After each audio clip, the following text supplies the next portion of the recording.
Welcome back to Live With, brought to you by Yamamoto Nutrition. I'm Dave Palumbo, and today's guest is very special. He's our good friend and classic physique superstar, Arash Rahbar. Hey. What's up, guys? Arash, you came off that fourth place disappointing Olympia. I know you were kind of a little upset with the placing, and obviously the caliber of the competition has gone completely up from the beginning last year. Before we talk about the movie that you're involved in, give me a little post-Olympia impressions that you're feeling right now. You know, the caliber of competition has gone up, and I called it when the Classic Physique division was released. I said, you're going to see a lot of genetic freaks come out of the woodwork. But I don't think that was the reason that I fell back to. I don't think I didn't have what it takes to hang with the top guys.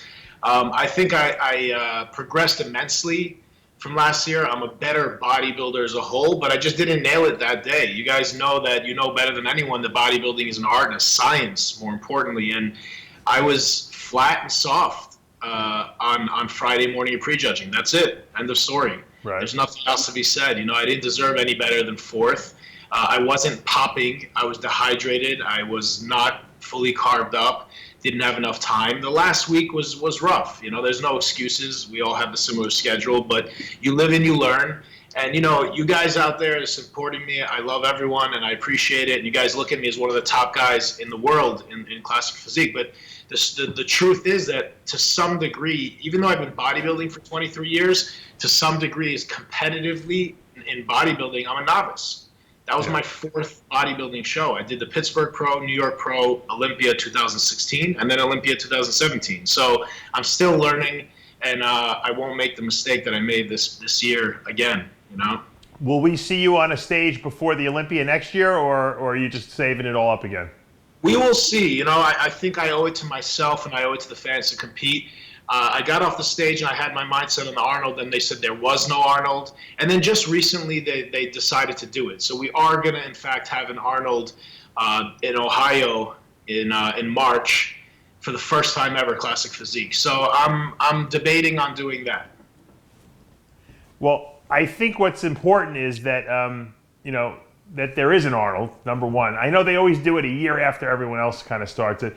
And I think it would be a great honor if you were to win the first Arnold Classic in Classic Physique. I think that would be something that people would remember.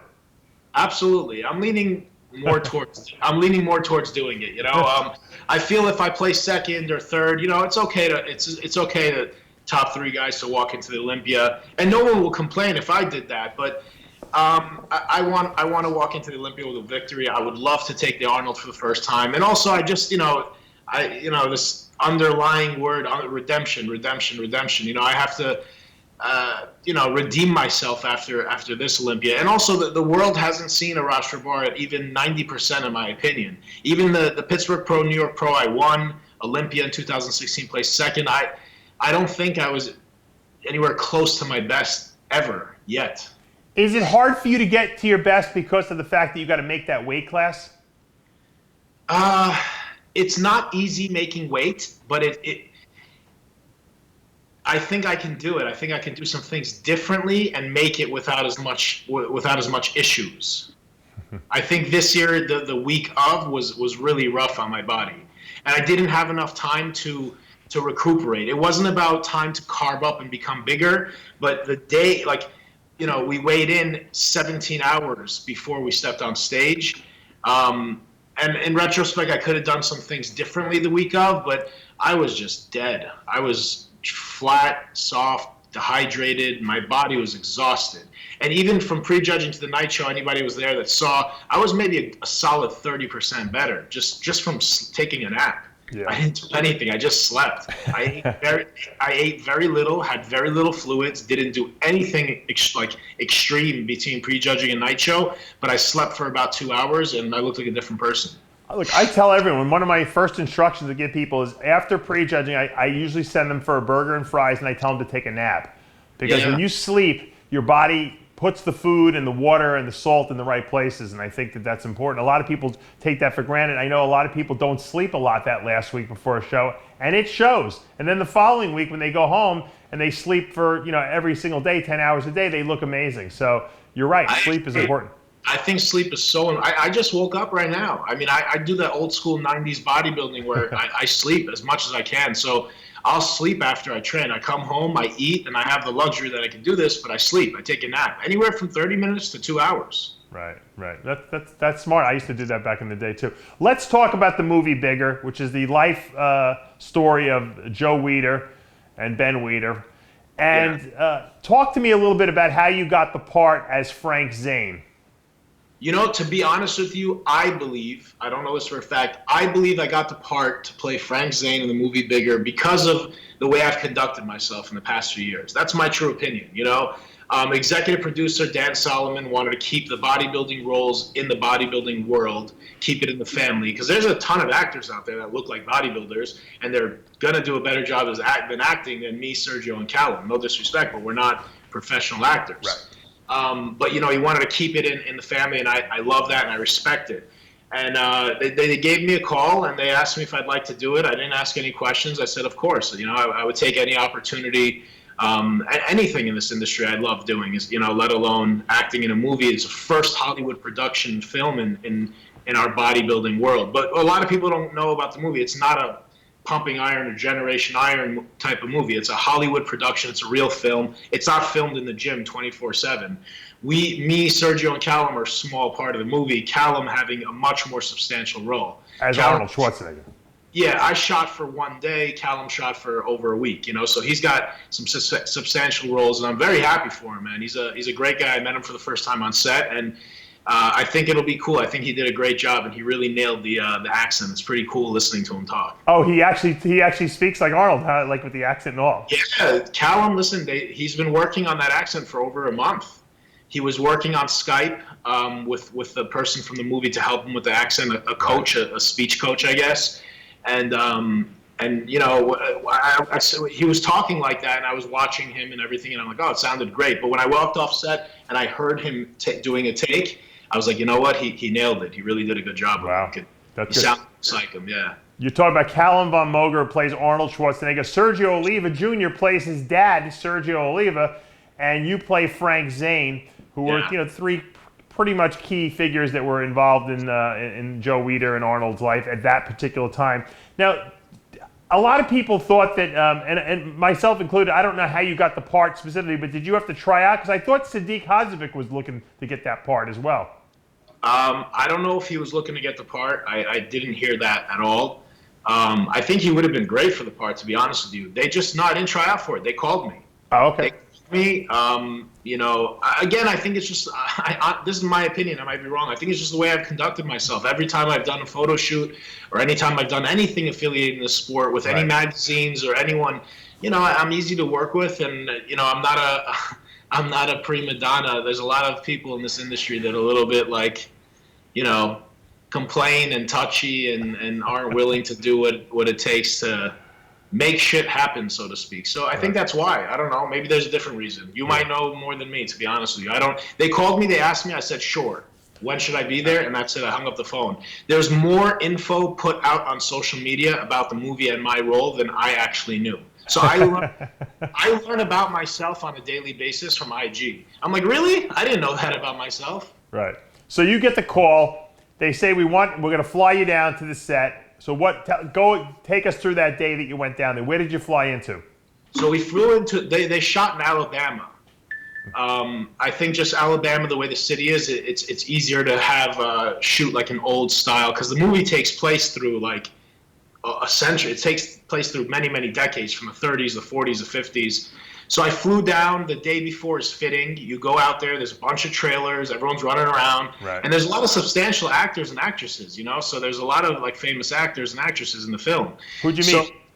I'm terrible with names. Tyler, I don't know how to say his last name, he was in Spider-Man. Yes. And Julianne Hough from Dancing with the Stars, she was there. So they were both in our scene, which was really cool. Very, very cool, both very down to earth, laid back. So the day before shooting was fitting. So I went there, and they have a trailer of all these clothes like from the 70s. There's no like, you don't wear clothes manufactured today that look like. They want everything to be authentic. So even down to my socks and my belt was vintage, you know? Wow. And I didn't get many choices because not much fit. Like the bell-bottom pants around the ankle is bigger than my quad, but the quad is smaller than my ankle, you know? So they got my clothes. They put me into the, you know, all the clothes, and I was done. And then the next day I came in for hair and makeup, and I couldn't. They tried to make my hair. First they pulled my hair back and gave me like a little Superman. I looked great. I looked like $1,000,000. Yeah. And then one of the makeup chicks came over, and they have pictures. They have lists of all the actors and what scene they're playing, what decade, what era it's in, and then they have pictures of that person in that decade. So she's like, you know what? Frank Zane didn't have this haircut in 19 whatever it was. Yeah. So they flat ironed my hair and like pulled it forward. And I know what they were going for, but I don't have the same hair as him, so I just ended up looking like a total weirdo. Well, you look like a 70s hippie. That's what Frank Zane was. If I did, then great, but I didn't think I did. All right, so they get you into the part. What was the scene that you guys enacted in the Joe Weider life? What were you doing? So the scene we enacted was an actual real scene that happened. It was Arnold doing a photo shoot with Betty White. And it's Arnold breaks a chair. He sits on a chair and it actually breaks. Is it Betty Weider or Betty White? Betty White. No, is it Betty? Yeah, Betty Weider, I think. Yeah. Because Betty White is the one from the Golden Girls, isn't she? Yeah, Betty Weider. So, all right. And Betty Weider's played by Juliana Ho? Yeah. Okay. So they're in this photo shoot. He breaks a chair, and Joe Weider is, you know, running the show. And Frank Zane, I'm standing over there, and I see Arnold, and basically, it just messes me up mentally. You know, I'm like, you know, I'm the favorite to win over here, and then this guy, like, look what happened. Should I, you know, can you help me get as big as this guy? Right. And you know, Joe says, you know, you're a good sport, and you know, he's a big guy, you're a more sharp aesthetic guy, and so on and so forth. That's it. I had 2 lines, you know. Right. I was ready and stayed in shape to be, you know, in posing trunks and on stage or whatever the case may be. And I even had the 70s trunks on underneath, but my scene didn't call for it, so I didn't strip down. Oh, so you didn't get the pose then? No, but me and Calum stripped down in the street and took some pictures, and we posted them. Because I knew people would see that, you know? Is that on your Instagram? Yeah. The most muscular? Yeah. We'll pull those up. Now, okay, so now you go and you do this thing with Calum von Moger as Arnold. Was Sergio in your scene too, or no? Oh, Sergio had left like 2-3 days before I got there. Okay. So he had a different scene. Would you know what scene he did? I think several. I mean, they had I don't know what year it was, the year of the Olympia where Arnold tricked Sergio, where he pretended to walk off stage and then he came back. Gotcha. They shot that whole thing. I don't know. I guess Frank Zane wasn't there that year, so they shot that with a lot of other, you know, amateur bodybuilders, and you know, it was a really, really cool scene apparently. So I missed out on that. Well, Frank Zane, I think, was always in the shorter class, I think, because you know they had the tall class and the short class. I think Frank was in that. Until then, they combined them at some point, and that's when Zane won the Olympia after Arnold retired. What do you think does Arnold have a lot of parts in this Joe Weider thing? I mean, that would mean that Calum von Moger, who's never acted in a movie, has a huge thing going on there, huh? You know, he does. This is an amazing opportunity, and it is huge. It absolutely is huge. But I think Calum's mindset and focus the past few years has been on acting. So I think he's done a few things here and there. You know, obviously he did the Generation Iron, and I think since then he's taken it more seriously and maybe taken some acting classes and stuff. I'm very happy for him. You know, how big it is on the scene, I don't know. I mean, look, a movie usually shoots for up to a year. You know, I was there for 1 day shooting. He's been there for maybe like 2 weeks, let's just say. So it gives you an idea. It's not a half of the movie him as a main actor, but it's substantial. Right. And having, you know, I don't know much about the acting world, but having a speaking role is a big deal.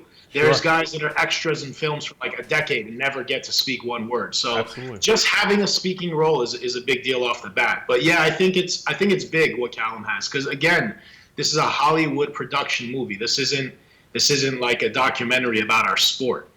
Right. No, it's. I think it's better because we're going to see the real life. Because to be honest with you, I don't even know the whole life story of Joe Weider. I know pieces and bits of it, and I know a lot of these funny scenes that you're talking about, well, I probably have heard, so it'll be fun to see them acted out. But I don't really know much about Joe when he was a young man and that kind of stuff. Do you know of the fact that do they show a lot as Joe gets older, when he was an older man? Yeah, they go throughout, because before I even flew down there, I went on Dan Solomon's Facebook page. You guys can go on Dan Solomon's Facebook page, and you'll see pictures of the shoots of them shooting the movie. And I was very surprised. It was like from the 1920s, 1930s. Right. There's no bodybuilders in it. It was just really old, and sure. It was a legitimate production. I mean, just the crew. I mean, I've been around a lot of filming, and since I've turned pro, and interviews and documentaries, this is a whole nother level. I mean, the whole street was shut down, and while we were filming, it took me like an hour to realize it, but they had extras on both sides of the streets just walking by dressed in 70s clothing, just right. to, if the camera got a glimpse of the window, just to make it look real, so it was legit. Now, after having experienced this acting gig, did it whet your appetite to do more, or was it like, all right, it was a good experience, but now back to work as a bodybuilder? I would love to do it. It's a great platform. I've never taken acting class. Acting's not easy, and if I want to do it, you definitely got to take it seriously and take acting classes. That being said, if this was 10 years ago, I probably would have shit my pants. But I think because I've been behind the camera so much the past few years, and because I'm just a little older and I just don't care as much right. what people think of me, I was calm. And we did like 30 takes, and I didn't mess up my lines once. But I think they all thought I was an actor. I just assumed, and like I didn't get any direction really. Like do this, don't do this, or do this with your hands, or look this way. So I knew my lines, but when they say action, I'm like, well, what am I supposed to do? So right. I just kind of winged it. So when the movie comes out, we'll see if I did a terrible job or I blend in well. Well, you might have done a perfect job, and that's why they didn't have to tell you anything or give you any direction. I got great feedback. Considering again, this is like 2 lines. I got great feedback, but. It's definitely nerve-wracking to some degree, but I think the not caring as much has really helped me a lot, Now, what was Dan Solomon's role in there? Was he just kind of like in the background, just watching what was going on? He wasn't there. I didn't get a chance to meet him there, but he's the executive producer. He wasn't there when I was there, but he is there. He's the executive producer. Yeah, he's buddies with the director of the film, and so that's look. This movie never would have gotten made if it wasn't for him putting the idea out there. So it was great that he made that happen. And like I said, how many movies in Hollywood do you really get? Does the bodybuilding industry ever get to be a part of? And this should be great. I hope it's good. You know what I mean? Because if it's good and it actually has critical acclaim, then it really will showcase you and all the guys who are in it. If it sucks, and only us bodybuilders like it, then back to the drawing board, as they say. Yeah, absolutely. I can't wait to see it. I hope it's good. I mean, this is what we need. This is really what our sport needs. Stuff like this, little things like this. Usually, movies take 1 year after they're done shooting. They're not done shooting, but they're coming to almost to a wrap. So once they're done shooting, by the time a movie hits the screen, it usually takes 12 months. So. Yeah. I guess a year from now we should expect it coming out. So, gotcha. It'll be cool. Now, Arash, you got something you want to talk about that's close to your heart. There was the terrible earthquake in Iran, and tell us about what you're trying to do for that. It's devastating. I think the count is up to like 500 dead. It affected Iran, Iraq, and Turkey. It's just one of those freak accidents, natural disasters out of nowhere. So. The past 24 hours, 48 hours, I've been trying to find like a relief fund or something to post up on Instagram for people to donate. And it's difficult for people to send money from the US to Iran. It's almost impossible. So, I mean, for like a charity or relief fund, it is possible for us personally. So I think what I'm going to do is start a GoFundMe page personally, right. Post it up. And I have other ways to send the money there. So I'm going to do that. So anyone that's willing to help, anywhere from $1 to $100, whatever you could donate, it'll help the people. There's a lot of children that died. There's a lot of people just unfortunate, and there's not that much help. It's not like the U.S. when we have, people think, well, why do you have charities? U.S. things happen. We even have charities for people with natural disasters in the U.S. The U.S. government is well funded. They have a lot of money, and they help. Over there's not much help right now. So there's literally people just volunteering, taking rubble and rocks off dead bodies as we speak. So wow. They can use any help they can get. In Iran, Is it common for them to get earthquakes? I didn't even know they got earthquakes over there. Yeah. There was one a couple years back. Iran gets earthquakes. I didn't know that. Yeah. Weird. Because it's like in the middle of the desert. You know, I figured there's no fault lines there, but I guess there is. Yeah, I got this just now as we speak. Earthquake survivors plead for help for death toll rises, BBC News. Wow. About 540 people were killed and close to 8,000 injured in the earthquake. It's around the Iran-Iraq border, and it happened on Sunday. The crazy thing is, if that happened here, people would be going nuts, because that's a lot of people to die. You know, when it happens out of sight, out of mind, no one in this country even thinks about it. But I think what you're doing is great. I think a relief fund would be good, and you'll link it to your Facebook and Instagram. Absolutely, I'll post it up either today or tomorrow. All I gotta make the account. Well, congratulations on the Olympia, and of course on the movie role and the movie Bigger. And keep us updated if you're going to hit that Arnold Classic come March. Thank you very much. Always a pleasure. I appreciate it, Dave. Thanks for having me. All right, Arash.